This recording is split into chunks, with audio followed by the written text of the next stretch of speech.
Hello, everybody. It's Max with Crypto Talk now. Are we reaching the final stages of reaching a final verdict in regards to the SEC versus Ripple lawsuit? I personally feel as though that's what's going on. You may feel differently, but if anything, when we see some things highlighted here that I'm going to point out, you may come to a new conclusion, to say the very least. Now, I'm going to pull this up, and basically it shows just that. I'm not going to show you the entire article because I want to get to some key highlights. But for one, I feel like, Judge Torres is basically just getting annoyed with the whole case. Doesn't even want to hear the SEC's motions or arguments in that regard. And if anything, those are good things, of course, for XRP. But if anything, look at this key thing. Attorney James Filan basically, shares some updates in regards to pending motions for a deadline. Also, on top of that, he highlighted the motions for summary judgment in some specific documents. And I think this is key to point out. According to the document, the date for filing statements on undisputed facts and motion for summary judgment is September 13th. On top of that, the last date to file oppositions for the motions for summary judgment and responses is on October 18th. And then on the last type of thing is going to happen is the replies to the oppositions. Those must be filed by November 15th, 2022. And again, if anything, the soonest I feel like this could possibly end would be a month and a half from now. Again, September. And then, of course, you see these things mentioned in November. Last but not least, I want to point this out as well. And that is, when you look at the whole thing happened with ISO 222 compliancy, you see some onboarding of like these countries who are going to be ISO 222 compliant. And basically a lot of that is going to start basically in November. So it's kind of like, is this the perfect storm that Ripple has, gotten themselves through? Could very well be the case. Last but not least, where it just says right here, where you get the feeling that, Judge Torres is getting annoyed with the whole case in general, tired of hearing the SEC's motion for, argument and so on basically be dismissed. They're just getting tired of hearing what they have to say. And it's getting to the point where it's just everything circumstantial, if you will. To me, this is like going to be a big win for XRP, and if anything, a big win for crypto in general.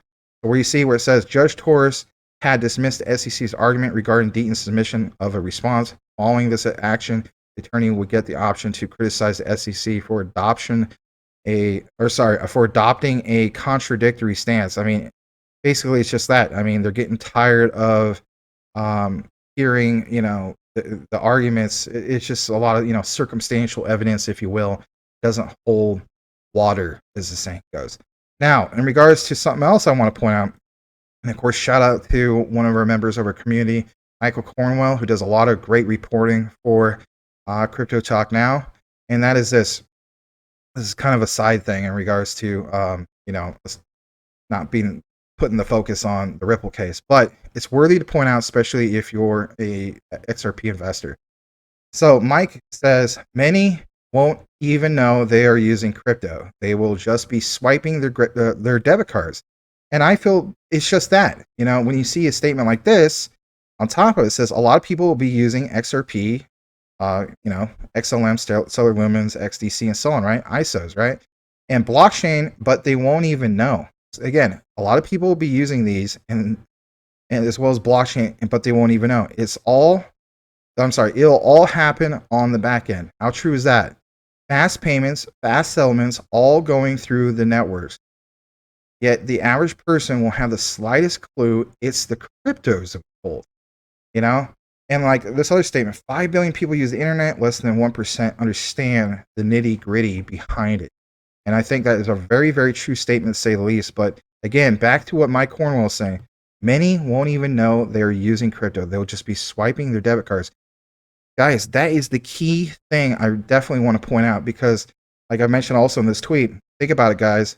This is how market cap explodes to levels never before seen. And it's just that. I mean, people always say, well, how we get to that market cap? That is how you get to those insane levels of market cap, is when these type of things happen. I mean, people without even thought knowing what it's tied to, or swiping their debit cards, and it's tied into crypto. That's how we reach monumental levels of adoption. Because let's face it, people, for the most part, the general public, until we educate them more about it, simply won't know what it's tied to or understand what it's tied to. So, if anything, from an investor's point of view, it's a huge opportunity. For the average person out there has no clue about what this is all about, you know what? There's always going to be, of course, that crowd. What does it mean to you as far as recognizing the opportunity? It could be tremendously monumental, to say the least. With that said, how do you feel about this? Do you feel as though we're about on the brink of flipping the switch? Is the case truly going to come to an end anytime soon? And if it does, what does this mean for you on taking, of course, advantages of these type of opportunities? For me, I recently picked up a bag of XRP. So, if anything, guys, thanks for watching today's video in regards to not just the case, but some of these closing comments in regards to the adoption of the likes of XRP. So, like, comment, and subscribe if you haven't done so already. Thanks for watching today's video. You all have a blessed day, and we'll see you on the next one.